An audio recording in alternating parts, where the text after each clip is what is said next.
Villain husband season 2 episode 41. ఇక story ఏంటో చూద్దామా? పదండి వెళ్దాం. ఆద్య జైను వెనక్కి నెట్టి విసురుగా డోర్ ఓపెన్ చేసుకుని కిందకి వస్తూ, వీడు టూ మచ్గా బిహేవ్ చేస్తున్నాడు, నాకే కండిషన్స్ పెడతాడా? వీడు అన్నందుకైనా నేను అబీర్కి మరింత క్లోజ్గా అవుతాను. వీడు నన్నేం చేస్తాడో నేను కూడా చూస్తాను. అరే, వీడు మాత్రం వీడి గర్ల్ ఫ్రెండ్స్తో ఇష్టం వచ్చినట్టు తిరగొచ్చు, నేను మాత్రం వీడు చెప్పింది వినాలా? నెవర్. వీడు ఏదైతే చెయ్యొద్దు అంటాడో నేను అదే చేస్తాను, కానీ వీడు చెప్పింది చచ్చినా చెయ్యను అని జై మీద కారాలు మిరియాలు నోరుతూ కిందకి వచ్చి డైనింగ్ ఏరియా వైపు వస్తుంది. అల్లుని తీసుకుని రావే అని చెప్పి పంపిస్తే ఒక్కదానివే వస్తున్నావేంటమ్మో? జై ఎక్కడా? వెనక చూస్తున్నాళ్లే. ఏంటి? అదే వెనక వస్తున్నాడు అంటున్నాను అని చిన్న స్మైల్ ఇచ్చి కూర్చుంటూ, అయినా తనేమన్నా కిడ్ అనుకుంటున్నావా ఎత్తుకొని తీసుకుని రావడానికి? ముందు వచ్చిన వాళ్ళకి ఫుడ్ సర్వ్ చేయి మామ్. అయినా ముందొచ్చిన చేపల కంటే వెనకొచ్చిన ఏదో సంథింగ్ ఏదో అంటారు కదా, అలా ఉంది నీ బిహేవియర్. సామెతలు చెప్పేవాళ్ళు కూడా నీ అంత బిల్డప్ ఇవ్వరు అని ఆద్య చెవి మెలిపెడుతూ, జై ప్రెజెంట్ నీ హస్బెండ్, సో తను వచ్చాక తనతో కలిసి తినాలి, లేదా తను తిన్న తర్వాత అయినా తినాలి, అర్థమవుతుందా?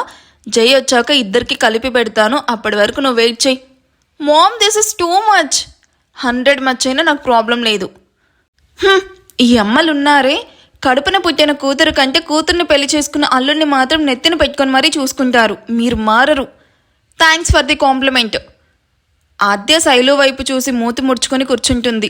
అప్పటి వరకు ఆద్యను అబ్జర్వ్ చేస్తూ ఉన్న రేణుక, దీని వాలకం చూస్తుంటే జైతో ఏదో గొడవ జరిగినట్టుందే, ఇదేదో మనకి మంచిగా జరిగినట్టుంది అని నవ్వుకుంటూ, ఏంటే నా కొడుకుతో గొడవ జరిగిందా?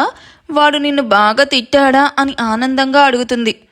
ఈవిడొకటి నా ప్రాణానికి, మేము ఎప్పుడు గొడవ పడతామా అని చూస్తూ ఉన్నట్టుంటుంది అని తలకొట్టుకుంటూ, గొడవ పడ్డామని మీకు చెప్పామా? మేము ఎప్పుడు గొడవ పడతామా అని చూస్తున్నట్టున్నారు కదా. పాపం డిసప్పాయింట్ అయ్యారా?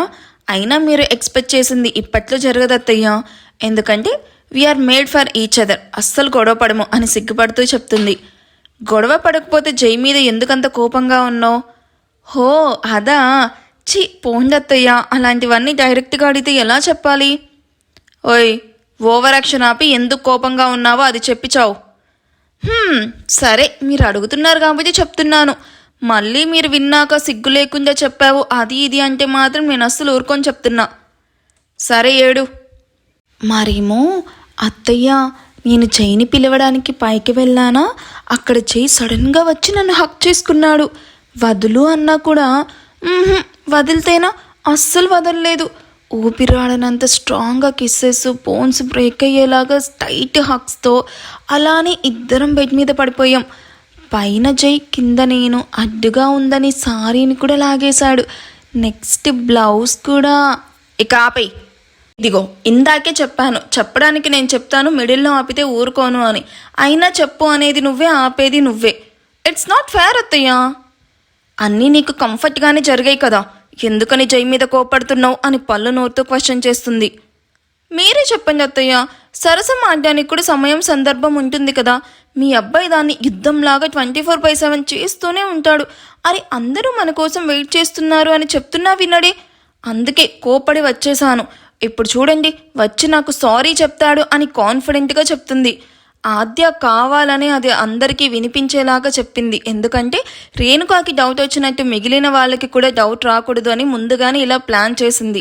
అది వింటున్న పెద్దవాళ్ళు నవ్వుకుంటూ, శైలు తలకొట్టుకుంటూ, రేణుక మాత్రం ఆద్య వైపు కోపంగా చూస్తూ, దీనికి రాను రాను సిగ్గు లేకుండా పోతుంది, నాకు కావాల్సిందిలే, ఇది సైలెంట్గా తింటూ ఉంటే నేనే అనవసరంగా గెలికాను అని తనను తాను తిట్టుకుంటూ ఉంటుంది. అబీర్ పైకి నార్మల్గా ఉన్న లోపల ఆద్య చెప్పింది ఆయన చూసింది గుర్తు చేసుకుంటూ కుత్త ఉడికిపోతూ ఉంటాడు. ఆద్య రేణుకాతో చెప్పినట్టే కిందికి రాగానే ఆద్యకి సారీ చెప్పడం రేణుకాకి కొంచెం కూడా నచ్చదు. ఇది వీడిని కంప్లీట్గా కంట్రోల్లో పెట్టేసుకుంది, ఇది ఎలా చెప్తే అలా ఆడుతున్నాడు, అంతా నా కర్మ అని విసురుగా డిన్నర్ కంప్లీట్ చేస్తుంది. డిన్నర్ అయ్యాక అందరితో సరదా కబుర్లతో టైం స్పెండ్ చేసిన అబీర్, ఇక ఇంటికి స్టార్ట్ అవుతాను, మామ్ నా కోసం వెయిట్ చేస్తూ ఉంటుంది అని అందరి ముందు నిజంగానే ఇంటికి స్టార్ట్ అవుతున్నట్టు కలరింగ్ ఇస్తాడు. ఎలాగో లేట్ అయింది కదా, ఇవాళ ఇక్కడే స్టే చేయొచ్చు కదా అబీర్. నో ఆద్య, మామ్ వెయిట్ చేస్తూ ఉంటుంది, నీకు తెలుసు కదా, నేను వెళ్ళకపోతే మామ్ డిన్నర్ కూడా చెయ్యదు. నెక్స్ట్ టైం వచ్చినప్పుడు ఐ ప్రామిస్ డెఫినెట్గా ఇక్కడే స్టే చేస్తాను, okay? Okay, take care Abeer, bye.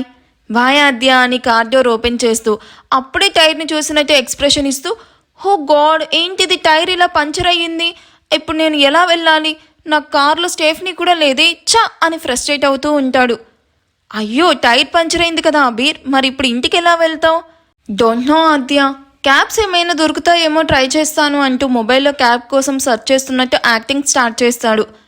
Abir, నువ్వు ఇప్పుడు అంత అర్జెంటుగా వెళ్ళి మాత్రం చేసేదేముంది చెప్పు, ఇవాళ ఇక్కడే స్టే చెయ్యి, టుమారో మార్నింగ్ నేనే వెహికల్ను పంపిస్తాను, కమ్ యార్.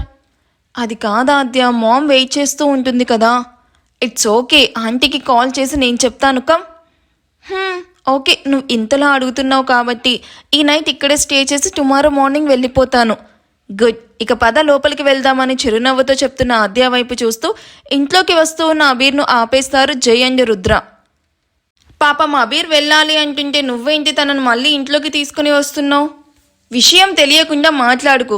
తన కార్ టైర్ పంచర్ అయింది, ఇప్పుడు తన కార్లో ఎలా వెళ్తాడు చెప్పు, అందుకే ఇక్కడే స్టే చేయమని నేనే చెప్పాను. ఇక నువ్వు అడ్డు జరిగితే మేము లోపలికి వెళ్తాం.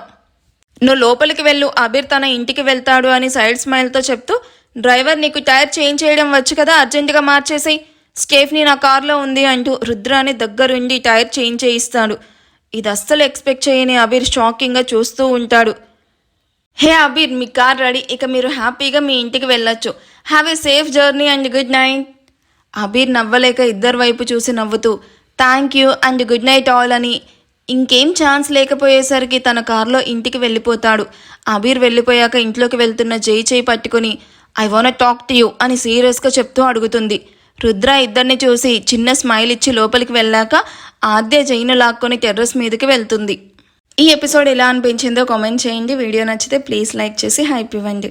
Thank you for watching. Bye.